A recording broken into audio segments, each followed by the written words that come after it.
قلتلك إن ممكن تكوني بتشتغلي على نفسك كل يوم وبرضه مش بتتطوري، ممكن تقرأي كتب، تسمعي بودكاست، تروحي الجيم، تصحي بدري، تكتبي أهدافك، ومع ذلك تفضلي نفس الشخص في علاقاتك ونفس أخطائك، لأن في أخطاء كتير ارتكبتيها وانتي بتحاولي تكوني أفضل نسخة من نفسك، لأن مش كل حاجة اتقالتلك إنها تطوير ذات هي فعلا تطوير ذات. في الحلقة دي أنا مش جاية أقولك إزاي تبقي البنت المثالية، ولا أديكي روتين تمشي عليه، ولا أقولك إنك لو صحيتي بدري وشربتي ماتشا وكتبتي أهدافك هتبقي أفضل نسخة من نفسك. أنا جاية أتكلم عن أسئلة أعمق شوية. لما بتقولي عايزة أبقى أفضل بالنسبة لمين؟ يعني إيه أصلا إنك تبقي أفضل نسخة من نفسك؟ وهل فعلا فكرة إننا نبقى أفضل نسخة من نفسنا اتقدمت لنا بالشكل الصح ولا بشكل مغلوط؟ ازيكم؟ أنا نيهان وده بودكاست لمنى.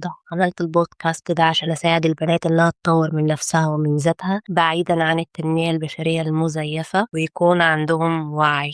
معظم النصايح الرائجة حاليا بتلعب على فكرة الهوس بالنفس، إن البنت تكون مهووسة بنفسها وذاتها، وده بيربي على فكرة النرجسية. والفكرة دي وحشة جدا لأنها بتخلي البنت تعيش في دور المؤامرة، إن الكل غلطان وهي الصح، وإنها ما تراجعش نفسها، وكل الناس متآمرين عليها وضدها. ومش معنى كده إني بقول إن الناس اللي حواليكي كويسين وبيحبوكي. الإنسان ممكن فعلا يكون عايش ومتعايش مع ناس مش بيدعموه أو مش فاهمينه أو فعلا مش بيحبوكي، بس الفكرة هنا إنك ما تفقديش القدرة على مراجعة نفسك. يعني لو حد ضايقك مش لازم فورا يكون شخص سام، ولو حد انتقدك مش لازم يكون بيغير منك، لو حد اختلف معاكي مش لازم يكون ضدك، وفي نفس الوقت برضه مش مطلوب منك تصدقي كل حد وتحملي نفسك الغلط في كل موقف. المطلوب انك تتعلمي تراجعي الموقف بعقلانية. تخيلي ان صاحبتك قالت لك انا بحبك بس انتي بتعملي حاجة معينة بتأذيني، ايه هو اول رد فعل هيطلع منك؟ هتسمعيها ولا هتقولي ليها انتي غيرانة مني وبتحقدي عليا؟ عشان كده اول خطوة هي انك تتقبلي انك محتاجة تتغيري.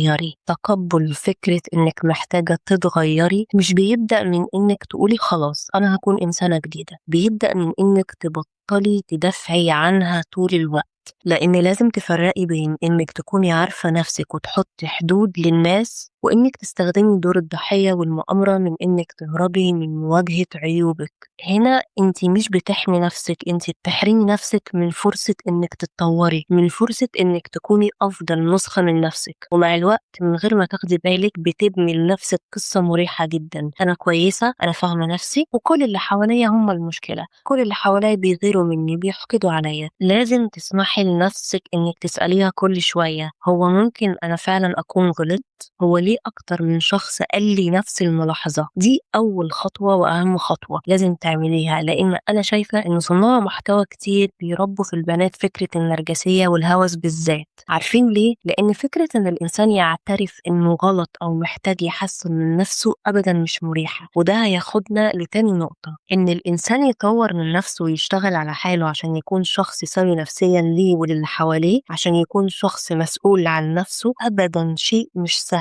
عشان كده افضل مدرب ليكي انك توصلي لافضل نسخة من نفسك هو الواقع، لانك مش هتتغيري لمجرد انك سمعتي حلقة بودكاست او قرأتي كتاب او كتبتي شوية اهداف او رحتي الجيم. الواقع هو اللي هيحطك في موقف يخليكي تكتشفي نفسك، هو اللي هيكشفك انك عصبية اكتر مما كنتي متخيلة. ده انا وقعت في موقف واكتشفت ان انا اتعصبت زيادة عن اللازم، يبقى دي مشكلة عندي، ابدأ افكر ازاي اصلحها. الواقع هو اللي هيخليكي تكتشفي انك بتضيعي وقت كتير على الريلز وعلى السوشيال ميديا، يبقى تقفي مع حالك وتسألي انا ليه بهرب بالموبايل كل ما اكون زهقانة او مضغوطة، وازاي اتعامل مع الموضوع. الواقع هو اللي هيوضح لك انك بتقبلي حاجات مش مناسبة ليكي، او تلاقي نفسك بتوافقي على حاجة مش عايزاها عشان خايفة حد يزعل منك. هنا تقفي وتسألي نفسك انا لازم ابطل ارضاء الناس اللي حواليا على حساب نفسي. وده اللي اقصده بالواقع كمدرب. الواقع مش هيجي يطبطب عليكِ ويقول لِك أنتِ محتاجة تشتغلي على نفسِك، هو هيحطِّك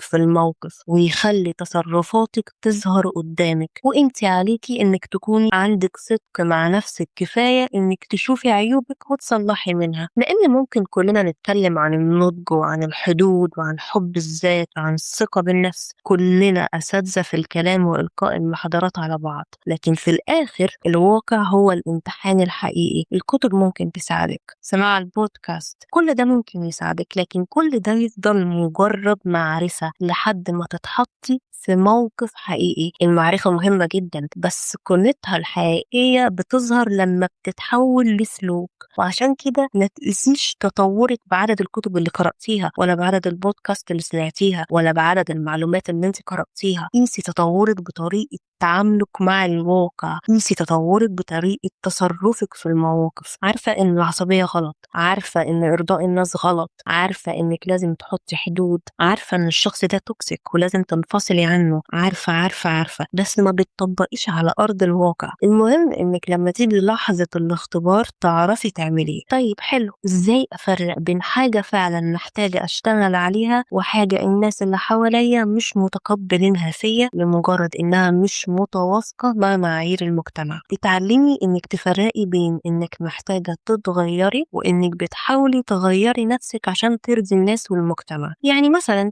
بنوتة دايما مامتها تقول لها انت عنيدة ومش بتسمعي الكلام، هنا البنت لازم تسأل نفسها، انا فعلا عنيدة ومش بسمع رأي مختلف، ولا انا بس عندي رأي ونظرة مختلفة عن الحياة وان اللي قدامي عاوزني امشي ورا القطيع وخلاص؟ او مثلا بنوتة مخطوبة وخطيبها كل شوية يقول لها انت حساسة زيادة عن اللزوم، ما تقوليش لنفسك انا فعلا حساسة ومش هتغير. اسألي نفسك بكل وضوح، هل الشخص اللي قدامي ده بيتلاعب بيا وبيعمل تصرفات تضايقني ومن حقي ازعل، ولا انا فعلا عندي مشكلة ان اي موقف صغير او نظرة او كلمة بتأثر فيا وبتقلب يومي كله؟ لو الاجابة طلعت التانية يبقى فعلا محتاجة تشتغلي على نفسك. وده اللي اقصده، انك ما تغيريش نفسك لمجرد ان الناس مش عاجبها تصرف فيكي، وفي نفس الوقت ما تستخدميش جملة دي شخصيتي وانا مش هتغير كتبرير لكل عيب مش عايزة تواجهيه او تطوري فيه من نفسك. تاني علامة انك بتكرري نفس التصرف رغم انك عارفة نتيجته. كل مرة تقولي عايزة اتعلم انجليزي وتحجزي الكورس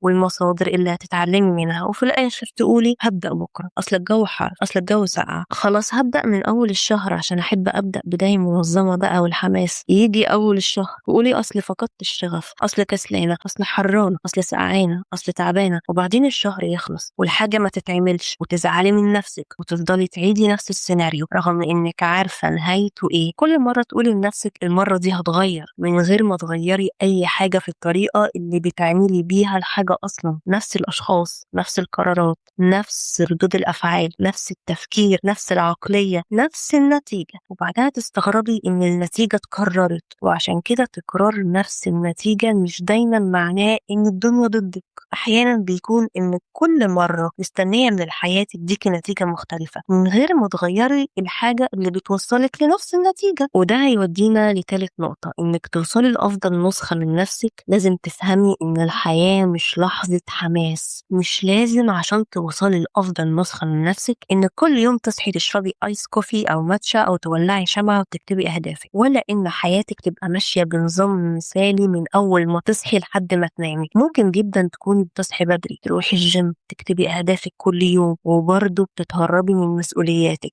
ومش بتعرفي تتعاملي مع غضبك، مش بتعرفي تتعاملي مع عيوبك او تصلحي منها. في المقابل ممكن واحدة مش بتعمل اي من الروتين المثالي ده لكن بتتعلم تتحمل مسؤولية نفسها، تعتذر لما تغلط، تحط حدود، تتعلم من أخطائها. لأن التطور الحقيقي شكله ممل جدا. أيوة، لازم تتقبلي فكرة أن التغيير والتطوير من ذاتك بيكون فيه ملل. مفيش حد هيشوفك كل يوم وانتي بتحاولي تبني نفسك وتعززي ثقتك بحالك رغم تربية أهلك الغير سوية ليكي، وانتي بتحاولي كل يوم تتقبلي البيئة وتشتغلي على حالك عشان تطلعي منها وتكوني في مكان شبهك. محدش هيشوف أبدا محاولاتك إنك ما تعيشيش دور الضحية وتشيلي مسؤولية نفسك. ودي يمكن من أهم الحاجات اللي محتاجة تفهميها في رحلة إنك تكوني أفضل نسخة من نفسك، إنك تتقبلي إن التغيير مش مريح، التغيير بيكون إنِّك تعملي حاجة أنتِ مش عايزة تعمليها بس عارفة إنها صح. التغيير معناه إنِّك تاخدي قرار صعب عليكِ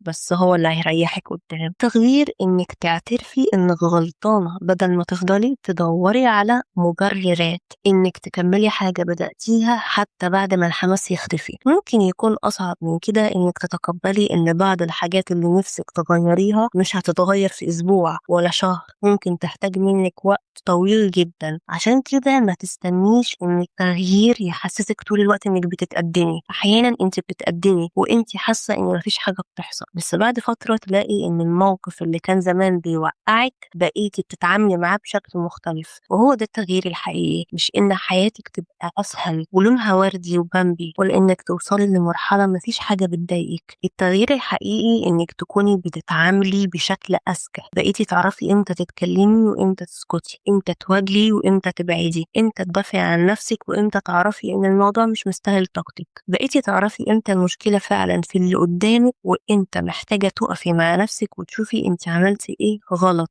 إمتى تمشي من الموقف بدل ما تفضلي تحاربي فيه. بدل ما كل يوم تسألي نفسِك إزاي أبقى أفضل، اسألي نفسِك السؤال الأهم: إيه الحاجة اللي أنا عارفة إنها محتاجة تتصلح فيّا وأنا لسه باهرب منها؟ يمكن تكون إجابة السؤال ده مش مريحة، بس ده بالضبط هو بداية التغيير الحقيقي.